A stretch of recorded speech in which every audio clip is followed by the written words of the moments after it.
ভাই, এই রাস্তাটা কোথায় গিয়েছে? কেন, কোথায় যায়নি তো? কেন মজা করছেন ভাই? সত্যি করে বলুন না। মজা কেন করব ভাই? আমি তো 20 বছর ধরে দেখছি রাস্তাটা এখানেই আছে। এই, তুই পড়াশোনা করিস না কেন রে? জানিস তোর পড়ালেখার পিছনে আমার কত টাকা খরচ হয়? হ্যাঁ বাবা, জানি বলেই তো কম কম পড়ালেখা করে তোমার খরচ বাঁচানোর চেষ্টা করি। মা, আজ আমি ইংরেজদের 200 বছরের বদলা নিয়ে ফেলেছি। বলিস কি রে বাবু, কি করে নিলি? আজ আমার ইংরেজি পরীক্ষা ছিল, সব উত্তর বাংলায় লিখে দিয়েছি। তোকে নিয়ে আর পারা গেল না। মা, আমি পাশের বাড়ির মেয়েটাকে নিয়ে একটা কবিতা লিখেছি। কি কবিতা শুনি? ছাগলের লেজ ছোট ছোট, কুকুরের লেজ বাঁকা, ওই মেয়ে তোর ফিগার দারুণ, দেখতে ঝাঁকা নাকা। হারাম জাদা, পুরো বাপের চরিত্রের হয়েছে। কালকেই আমি ছেলেকে নিয়ে বাপের বাড়ি চলে যাব। তুমি যাচ্ছ যাও, ছেলেকে নিয়ে যাবে কেন?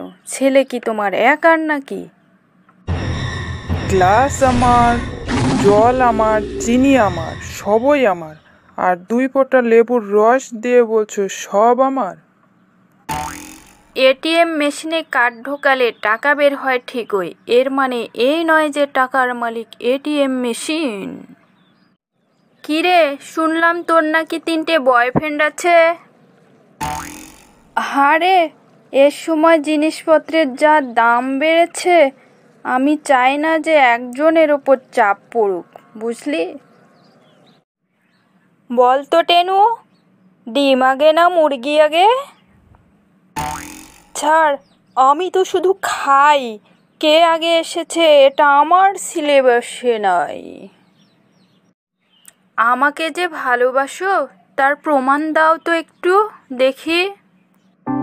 কিভাবে ভালোবাসার প্রমাণ দেব তোমাকে আমি? তুমি আমার জন্য কি ভাঙতে পারো? ডিম, কিন্তু মন না। ডাক্তার, আমার অনেক দিনের শখ, আমি যেন বহু বছর বাঁচি, তার জন্য আমাকে কি করতে হবে বলবেন একটু? আপনি বিয়ে করেছেন? না, এখনো বিয়ে করিনি। বিয়ে করলে আয়ু বাড়ে নাকি? না, বাঁচার ইচ্ছাটা শুধু মরে। ডিমে থাকে হলুদ কুসুম, মাছে থাকে আঁশ, জলে থাকে লাল পদ্ম, আর প্রেমে থাকে বাঁশ। বিয়ে করলে তো তাহলে ডবল বাঁশ খাবো। আহা, এই তো বুঝেছেন। আর কি প্রেসক্রিপশন লেখা লাগবে?